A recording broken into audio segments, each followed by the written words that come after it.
সকলকেই ভয় দেখিয়ে মেরে জবুথবু করে ফেলেছিল। ওর ধারণা হয়েছিল যে ওকে ভয় না পাবে, ওর বশ্যটা স্বীকার না করবে, এমন লোক বুঝি কোথাও নেই। ওর যা খুশি তাই করবে। আমি তখন যেমনভাবে দাঁড়িয়েছিলাম তেমনই রইলাম। ওকে দেখে নড়লাম না। তখন ও আমার দিকে সোজা তেড়ে এলো, প্যাঁ প্যাঁ করে আওয়াজ করল। বিশ্বাস করুন, জীবনে ওই প্রথমবার আমিও ভয় পেলাম। অত বড় দাঁতাল হাতিটা তার সুর তোলা অবস্থায় আমাকে সোজা পিষ্ট করার জন্য তেড়ে আসছিল। কালো আকাশ, ওর কালো শরীর, কালচে সবুজ বনের পটভূমিতে ও সাদা দাঁতটা প্রকট হয়ে উঠেছিল।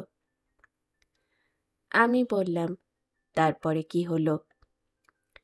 উনি বললেন, সেদিন প্রাণ বাঁচাতে বড় অপমানের সঙ্গে গ্লানির সঙ্গে এক বুক ভয় নিয়ে রাস্তা ছেড়ে জঙ্গলে ঢুকে পথের পাশে ছোট নালার বুকে হেঁটে মাথাটা প্রায় মাটির সঙ্গে লুটিয়ে কোনো ক্রমে ভীমধারার পাশে ফিরে এলাম। বড় লজ্জার বিষয়, সত্যি বড় লজ্জার। চন্দ্রনী আমাকে দেখে দৌড়ে এলো, বলল, কি হয়েছে, তোমার কি হয়েছে? আমি বললাম, কিছু না। কিন্তু আমার সমস্ত বুক তখনও ভয়ে ভর্তি ছিল। খেতে বসেও খেতে পারলাম না। সারা রাত ঘুমোতে পারলাম না। এপাশ ওপাশ করলাম বিছানাতে। তারপর শেষবার ভেবে ভেবে ঠিক করে ফেললাম যে হয় আমার ভয় থাকবে না বুকে, নয় আমিই থাকবো না। কিংবা অন্যভাবে বলতে গেলে আমি অথবা এই ভয় দেখানো হাতিটার মধ্যে একজনই থাকবে। পরদিন সূর্য ওঠার আগে রাইফেলটা আর কার্তুজটা নিয়ে বেরিয়ে পড়লাম টুলুঙ্কা বস্তির একজন বুড়ো লোককে সঙ্গে নিয়ে। চন্দ্রকান্ত অনেকক্ষণ চুপ করে থেকে যেন সব পুরনো কথা মনে আনছিলেন।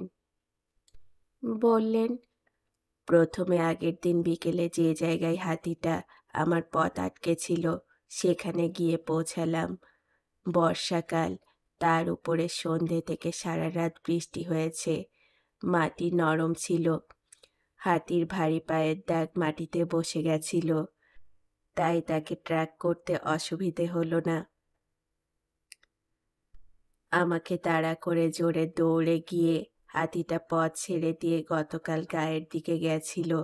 সে রাতেও দুটো ঘর ভেঙেছে দেখলাম। একটা সাদা বাছুর চালার নিচে বাঁধা ছিল। সেই বাছুরটার ওপর প্রথমে চালাটাকে ভেঙে ফেলে দিয়ে তার উপরে পা তুলে দিয়ে হাতিটা পায়ে চেপে ঢেকিতে পাড় দেওয়ার মতো বাছুরটাকে মেরেছিল। হাতে রাইফেল দেখে দুজন লোক দৌড়ে এসে আমার পায়ে ধরছিল হাতিটা মেরে দেওয়ার জন্য। বলছিল, পুরো গ্রামের আমরা না খেয়ে মরে যাব। হয় না খেয়ে মরবো, নয়তো হাতির পায়ে এর একটা বিহিত করো বাবু। তোমার কাছে আমরা কেনা গোলাম হয়ে থাকব। আমি জঙ্গলের পাশে বসে বুড়োকে পাঠিয়েছিলাম খোঁজ খবর করতে। ও খোঁজ খবর নিয়ে এলো হাতিটা গ্রাম ছেড়ে পূবে গেছে। আমরা জঙ্গলে জঙ্গলে গিয়ে গ্রাম এড়িয়ে আবার হাতির পায়ের চিহ্নে এসে পৌঁছালাম।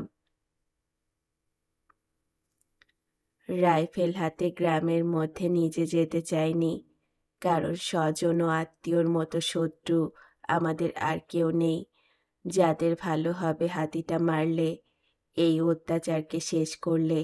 তাদেরই কেউ কেউ বন বিভাগে গিয়ে আমার নামে নালিশ করবে। ফরেস্ট গার্ডের চেয়ে ভালো আর কেউই জানবে না যে হাতিটা মারা পড়ায় তার নিজেরও প্রাণ বেঁচেছে। কিন্তু যেই তার প্রাণ বাঁচবে, অমনি সে মানের জন্য, ডিএফও সাহেবের পিঠ চাপড়ানির জন্য দৌড়ে গিয়ে সদরে আমার নামে লাগিয়ে আসবে। এ এক আশ্চর্য দেশ, আশ্চর্য মানুষের দেশ, অথচ কি দারুণ দেশ। আমি বললাম, আপনি যা বলছিলেন তা থেকে সরে যাচ্ছেন বারবার। ও বলে চন্দ্রকান্ত একটু থেমে আবার শুরু করলেন। ঝকঝক করছিল রোদ, রাতভর বৃষ্টির পর গাছের পাতায় পাহাড়ে রোদ ঠিকরে যাচ্ছিল। জঙ্গলের গভীর থেকে গ্রামের ফসল লাগানো ক্ষেতগুলো ভারী সুন্দর দেখাচ্ছিল। খেতে খেতে ধান লাগিয়েছে, ভুট্টা লাগিয়েছে। ছোট ছোট ছেলেরা পাখি তাড়াবার জন্য ক্ষেতের মধ্যে বানানো মাচায় বসে বাঁশি বাজিয়ে মিষ্টি সুরের গান গাইছে। সেই সকালের শান্ত সুন্দর আবহাওয়ায় এদের কচি গলার গান আর বাঁশির সুর বহু দূর থেকে ভেসে আসছে হাওয়ায় হাওয়ায় তীর করে। হঠাৎ সামনে একদল হাতি চোখে পড়ল। হাতিগুলো খুব আস্তে আস্তে পাহাড়ের খোল বেয়ে গভীর জঙ্গলের দিকে যাচ্ছিল। বোধহয় ধুলোয় কোথাও গড়াগড়ি দিয়েছিল অথবা কাদায়। গায়ে লাল ধুলো মেখে লাল মাটির কাদা লেপে ধীর গতিতে গজেন্দ্র গমনে চলতে থাকা সারিবদ্ধ হাতিগুলোকে ঘন সবুজ জঙ্গলের আর নীল আকাশের পটভূমিতে পুঞ্জ পুঞ্জ সিঁদুরে মেঘ বলে মনে হচ্ছিল। অনেকক্ষণ সেদিকে চেয়ে দাঁড়িয়েছিলাম আমি। বুড়ো বলল, কি দেখছো বাবু? আমি বললাম, দেখ বুড়ো, কি সুন্দর দেখাচ্ছে। বুড়ো বলল, সুন্দর না ছাই? ব্যাটাদের সব কটাকে মেরে ফেলতে পারো তো বুঝি? ফসল করার উপায় নেই, ক্ষেত করার উপায় নেই, গুন্ডামির জ্বালায় প্রাণ বাঁচানো দায়। আমি হাসলাম, বললাম, তোরা বন কেটে ফসল করবি আর দোষ হবে ওদের। ঠেলতে ঠেলতে তোরা ওদের কতটুকু জায়গাতে কোণ ঠাসা করেছিস বলতো? বুড়ো বলল, ঠিক আছে, এমনি হাতিদের সঙ্গে আমাদের ঝগড়া নেই, যদিও ফসল নষ্ট করে সকলেই। যে গুন্ডাটার সঙ্গে ঝগড়া, তার পায়ে পায়ে চলো। জঙ্গল গভীর থেকে গভীরতর হচ্ছে, গভীরতর থেকে গভীরতম হচ্ছে। ভালো করে দেখা যায় না চোখে, দিন দুপুরেও তা দেখা যায় না। জঙ্গলের মধ্যে মধ্যে নালা গেছে অনেক, বর্ষার জল চলেছে কুলকুল করে। হাতিটা পা দিয়ে নরম মাটি চেপে চেপে শক্ত করে নিয়ে তার উপরে পা ফেলে নালা পেরিয়েছে। আমরা কত দূর চলে এসেছি খেয়াল নেই। হঠাৎ বুড়ো ফিস ফিস করে বলল, বাবু সাবধান, আমরা তেঁতুল দিঘির কাছে এসে গেছি। আমি বললাম, সেটা আবার কি? হাতির ঘর। এই জঙ্গলের মধ্যে কয়েকশো বছর আগে একটা গড় ছিল, কোল্হ রাজাদের। সেই গড়ের চারপাশে উঁচু জমি, বড় বড় তেঁতুল গাছ। এত বড় বড় তেঁতুল গাছ যে দিনের বেলাতেও রাতের অন্ধকার। কোনো ফরেস্ট গার্ড কখনো জীবনে এই দিহর কাছে আসে না, আমিও আসি না। এখানে হাতিদের ঘর, এখানে ওরা ওদের মেয়েদের ভালোবাসে, এখানে ওদের বাচ্চা হয়। একটু চুপ করে থেকে চন্দ্রকান্ত বললেন, একে তো আমার বুকে ভয় সেধিয়ে দিয়েছে হাতিটা, তার উপর ওই জায়গায় পৌঁছে এবং বুড়োর কথা শুনে ভয় আরও বেড়ে গেল। তখন হাঁপানিও পুরো মাত্রায় ছিল, ওই অবধি হেঁটেই দম ফুরিয়ে গেছিল একেবারে। বললাম, কথা বলিস না, গুন্ডা হাতিটা কাছাকাছি আছে, দেখছিস না কিরকম ছমছম করছে চারধার। এখন আর দাঁড়িয়ে চোখ চলে না, এত গাছপালা লতাপাতা, সমস্ত জায়গায় হাতি ছাড়া আর কোনো জানোয়ারের পদচিহ্ন নেই। তেঁতুল ডিহোর চারপাশে নানা রকম গর্ত হামানদিস্তার মতো, কতগুলো টাটকা, কতগুলো পুরনো, শুকিয়ে গেছে। যেগুলো খুব পুরনো সেগুলোর ওপর লতিয়ে আছে বুনো লতা, না দেখে পা ফেললে পা ভেঙে যাওয়ার সম্ভাবনা। আমরা হামাগুড়ি দিয়ে এগোচ্ছিলাম, আগে পরে নয়, 10-12 হাত দূরে পাশাপাশি, যাতে অনেকখানি জায়গায় নজর রাখতে পারি। মনে হলো আবার সামনেই একটা নালা, ঝরঝর করে জল যাওয়ার শব্দ হচ্ছে। হঠাৎ বুড়ো স্তব্ধ হয়ে গেল দেখলাম। 4 হাত পায়ে মাটির ওপরে ব্যাঙের মতো বসে ও যেন মাটির সঙ্গে মিশে গেল। কাদা মাখা অবস্থায় অদ্ভুত দেখাচ্ছিল ওকে। ও একবার আমার দিকে তাকালো, তারপরই ওর চোখ ভয়ে বিস্ফারিত হয়ে গেল। সামনের দিকে বিস্ফারিত চোখে ও তাকিয়েছিল। আমি সামান্য এগিয়ে যেতেই দেখলাম গুন্ডা হাতিটা নিথর পাহাড়ের মতো দাঁড়িয়ে আছে ডিহোর পাশে। তবে সুরের ডগা চোখের পাতাটি পর্যন্ত কাঁপছে না। অত বড় জানোয়ার যে অমন নিঃশব্দে দাঁড়িয়ে থাকতে পারে তা না দেখলে বিশ্বাস হয় না। হাতিটার চোখ দুটো বুড়োটাকে দেখছে। বুড়োকেও দেখে ফেলেছে, তাই বুড়োর দু চোখ ভয়ে বিস্ফারিত। আমি যেখানে ছিলাম সেখান থেকে হাতির মগজে গুলি করা সম্ভব ছিল না, কিন্তু তক্ষুনি গুলি না করলে বুড়োকে বাঁচানো যেত না, আমাকেও। আমি হাঁপাচ্ছিলাম। কোনো ক্রমে নিঃশ্বাস বন্ধ করে হাতিটার হৃদয় লক্ষ্য করে শুয়ে শুয়ে গুলি করলাম। হাতিটা আমার কাছ থেকে বড়জোর 10-15 হাত দূরে ছিল। গুলি করার সঙ্গে সঙ্গে ওর সারা শরীরে একটা ঝাঁকুনি খেলে গেল। মনে হলো ও এক দৌড়ে গিয়ে বুড়োর ওপরে পড়বে অথবা আমার ওপরে। আমি বাঁ দিকের ট্রিগারে আঙ্গুল ছুঁইয়ে দিয়েই রইলাম। কোনো নড়াচড়া বা শব্দ করছিলাম না, যাতে আমাকেও দেখে ফেলতে পারে ও। পুরো 1 মিনিট হয়ে গেল। তখনও হাতিটা যেমন দাঁড়িয়েছিল তেমনি দাঁড়িয়ে রইল। আমার হৃৎপিণ্ড স্তব্ধ হয়ে গেল। তাহলে কি গুলি লাগেনি? 10 হাত দূর থেকে গুলি লাগলো না। গুলি লাগলেও হয়তো ওর হৃদয়ে পৌঁছায়নি গুলিটা। পর মুহূর্তে আর না ভেবে ওই একই জায়গায় আমি তাক করে বাঁ দিকের ব্যারেলও ফায়ার করলাম। সঙ্গে সঙ্গে মনে হলো জঙ্গলের নালাটা হাতির শরীর থেকে ঝর্ণা হয়ে পড়ছে। হাতিটার বুক থেকে ফোয়ারার মতো রক্ত বেরোতে লাগলো মোটা ধারে। ছড়ছড় করে শব্দ করে সে রক্ত পড়তে লাগলো। সেই গরম দুর্গন্ধ রক্ত ছিটকে আসতে লাগলো আমাদের চোখে, মুখে ও গায়ে। হাতিটা তবুও দাঁড়িয়ে রইল, নড়ল না একটুও। আমি এবার আস্তে আস্তে বুকে হেঁটে হেঁটে পৌঁছাবার চেষ্টা করতে লাগলাম। রাইফেল খুলে গুলির লোড করতেই শব্দ হবে।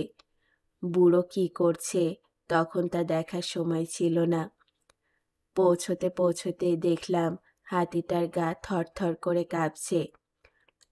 হঠাৎ হাতিটা সামনের একটা গাছের ডালকে সুর দিয়ে জড়িয়ে ধরে জোর পাওয়ার চেষ্টা করলো, কিন্তু পারল না। গাছের পাতাগুলো ডালগুলো প্রচণ্ড জোরে ঝেঁকে উঠল। তারপর হঠাৎ মরাত করে ভেঙে গেল ডালটা। ডালটাকে সুরে জড়িয়ে হাতিটা হাঁটু গেড়ে বসে পড়ল।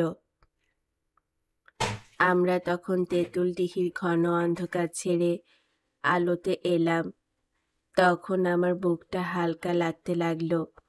আমার বুকের ভয় হাতিটার বুকে তার রক্তের ফোয়ারার মধ্যে সেধিয়ে দিতে পেরেছি জেনে ভালো লাগলো। হাতিটা বড় ভয় পাইয়ে দিয়েছিল আমায়।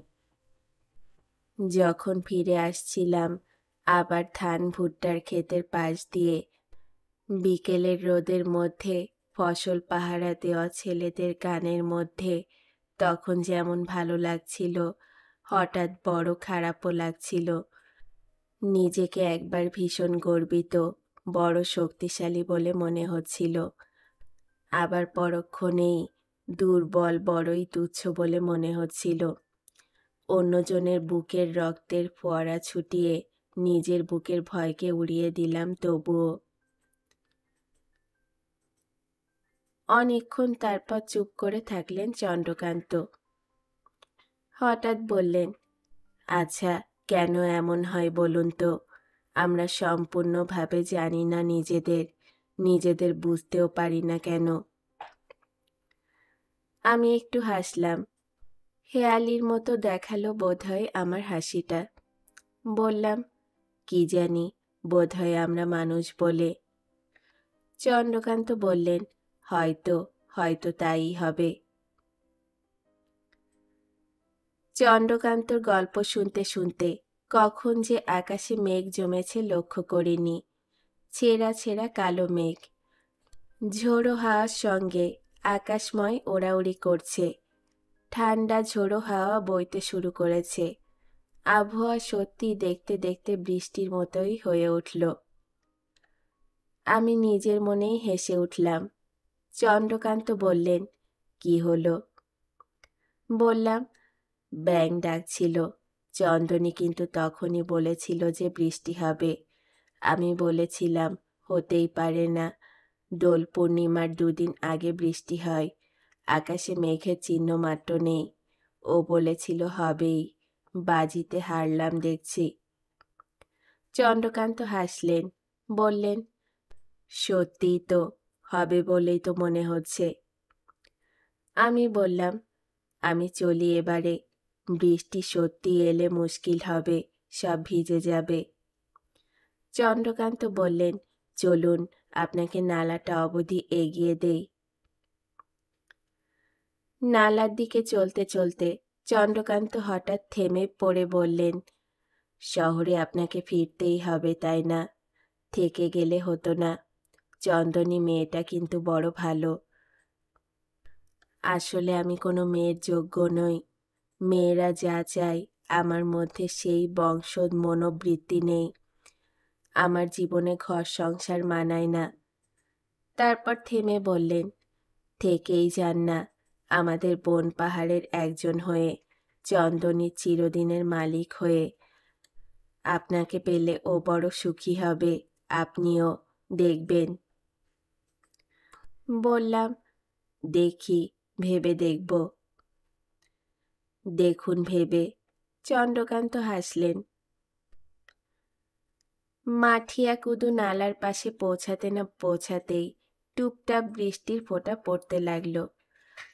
চাঁদনি রাত বলে টর্চ নিয়ে যায়নি সঙ্গে। সত্যি যে বৃষ্টি নামবে, আকাশ অন্ধকার হবে তা ভাবিনি। এটুকু পথ অন্ধকারে হেঁটে আসতে বেশ অসুবিধা ও অস্বস্তি হচ্ছিল। গরম যদিও তেমন পড়েনি, তবু শীতও নেই। এই প্রথম বৃষ্টিতে সাপ ও বিছেরা বেরিয়ে পড়ে। জঙ্গলের মধ্যে অন্ধকার পথে এ সময়ে চলা উচিত নয়। এখনো বোধহয় কারোর ঘুম ভাঙেনি। জল গায়ে পড়লেই ঘুম ভাঙবে। ক্যাম্পের আশেপাশে গাছগাছালির পাতা যতক্ষণ না ভিজে যাচ্ছে ততক্ষণ নিচে জল পড়বে না। আমি গিয়ে ঝুপড়ির সামনে দাঁড়ালাম। ডাকলাম, চন্দনী। কে কে বলে চন্দনী ধর্মর করে উঠে বসল। তারপর দৌড়ে এসে আমার কাছে আসলো। আমি ওকে 2 হাতে ধরে থাকলাম। ও আমার বুকে মুখ রেখে বলল, বড় ভয় পেয়েছিলাম। অন্ধকারে তোমায় প্রথমে চিনতে পারিনি। ভীষণই ভয় পেয়ে গেছিলাম। আমি বললাম, তাতে কি হয়েছে? ও অনেকক্ষণ অমনিভাবে রইল। তারপর বলল, জিপের পেছনে যে ট্রিপলটা আছে, এসো দুজনে মিলে ধরাধরি করে ঝুপড়ির মাথায় দিয়ে দেই। তাই করলাম। ট্রিপল বিছানো হলো। ঘড়ির দিকে তাকালাম। দেখি 3:45 বাজে। একটু পর বনমোরগ, ময়ূর, অন্য সব পাখিরা ডাকাডাকি শুরু করবে। কিংবা কি জানি, আজ হয়তো জলজ অন্ধকারে ওদের বোধহয় ভোর হলো কিনা বুঝতে ভুল হয়ে যাবে। ভিতরে গিয়ে শুয়ে পড়লাম। বৃষ্টি ভেজা হাওয়ায় শীত করছে। চন্দনীকে বললাম, এসো, আমার কাছে এসো, আমাকে গরম করে দাও।